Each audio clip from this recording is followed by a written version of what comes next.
नमस्कार बंधुरा लुबना रसोईते आबारो सबाइके स्वागत जानाई। आज के तैरी करे देखाच्छि निरामिष मोचार घंट। तार जोन्नो एकटा बड़ो साइजेर मोचा नियेछि। मोचागुलोके खोसा छाड़िए भितरेर मोचार अंशगुलोके बार करे निलाम। तारपर मोचार मध्य जे लम्बा डांडिटा थाके आर सादा मतो एकटा छोटो नौकार मतो अंश थाके जेगुलो खुबই शक्त सिद्ध एकदमই হয় না, সেগুলোকে বাদ দিয়ে সমস্ত মোচাগুলোকে একইভাবে ছাড়িয়ে রেখে দিলাম। তারপর হাতে আর একটু বটিতে তেল দিয়ে মোচাগুলোকে ছোট ছোট টুকরো করে কেটে নিচ্ছি। আপনারা ছুরি দিয়েও কাটতে পারেন, কিন্তু আমার সুবিধার ক্ষেত্রে বটি দিয়ে আমি কেটে নিচ্ছি। তারপর মোচার একদম ভিতরের যে অংশটা থাকে খুবই নরম হয়, সেজন্য খোসাগুলোকে বাদ না দিয়েই একইভাবে গোল করে কেটে টুকরো করে কেটে নিলাম। সমস্ত মোচা কাটা হয়ে যাওয়ার পর লবণ জলে কিছুক্ষণের জন্য ভিজিয়ে রেখে দিয়েছি। তারপর ধুয়ে প্রেসার কুকারের মধ্যে দুটো সিটি দিয়ে নেব, যাতে একটু মোচাটা নরমও হয়ে আসে আর মোচার মধ্যে যে কষটা থাকে সেটা বেরিয়ে যায়। দুটো সিটি দিয়ে কিছুক্ষণ ঠান্ডা করে নিলাম। তারপর ঢাকনাটা খুলে জল ঝরিয়ে নেব। দেখুন কতটা মোচা থেকে কষ বেরিয়ে এসছে, জলটা পুরো লাল হয়ে গেছে। একটা ছেঁকনির মধ্যে সমস্ত মোচাগুলোকে ঢেলে আরও কিছুটা ঠান্ডা জল দিয়ে ধুয়ে নিলাম। যতক্ষণ ওখানে জলটা ঝরছে এদিকে রান্নাটা শুরু করে দিই।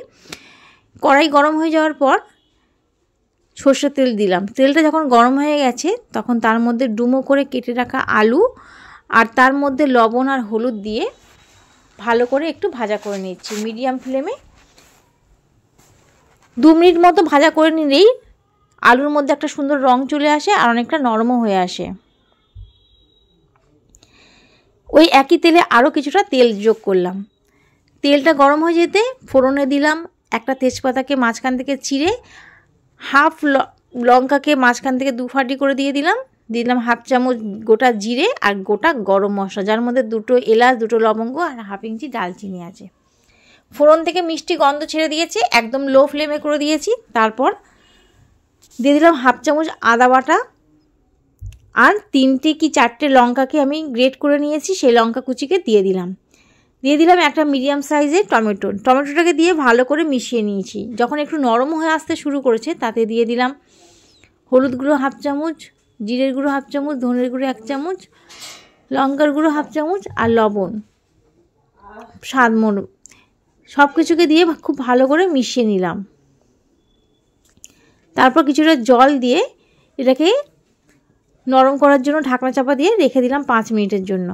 ঢাকনাটা খুলে আবারও কিছুক্ষণ কষিয়ে নিচ্ছি যাতে একদম নরম হয়ে যায়। আগে থেকে কিছুটা গোবিন্দভোগ চাল আমি ভিজিয়ে রেখে দিয়েছিলাম, সেটাকে দিয়ে দিলাম।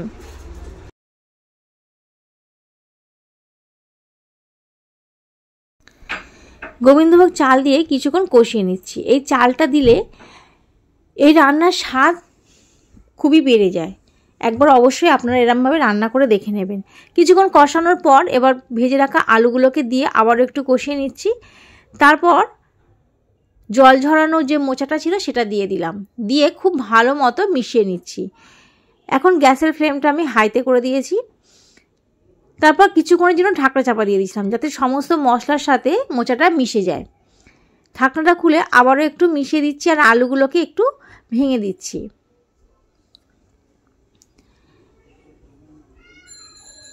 যেহেতু এটা নিরামিষ মোচার ঘন্ট করছি সেই জন্য উপর থেকে একটু চিনি দিয়ে দিলাম পরিমাণ মতো, চিনিটা আর 1 চামচ ঘি দিলাম আর গরম মশলা গুঁড়ো। সব কিছু আবারও ভালো করে মিশিয়ে ঢাকনা চাপা দিয়ে রেখে দেব। আপনাদের যদি এই রান্নাটা ভালো লেগে থাকে অবশ্যই চ্যানেলটাকে সাবস্ক্রাইব করবেন, পাশে থাকা বেল আইকনটি প্রেস করবেন, লাইক, কমেন্ট এবং শেয়ার করবেন। আমরা মোচা অনেক রকমভাবে খেয়ে থাকি, একবার এই গোবিন্দভোগ চাল দিয়ে মোচাটা রান্না করে খেয়ে দেখবেন কতটা এটা খেতে সুস্বাদু হয়। গরম ভাত রুটির সাথে খেতে খুবই ভালো লাগে। তো আজকে খুব সহজ পদ্ধতিতে তৈরি করে নিলাম নিরামিষ মোচার ঘন্ট। আজকে তাহলে এই পর্যন্ত, আবারও ফিরে আসবো নতুন কোনো ভিডিও নিয়ে। ততক্ষণের জন্য ভালো থাকবেন।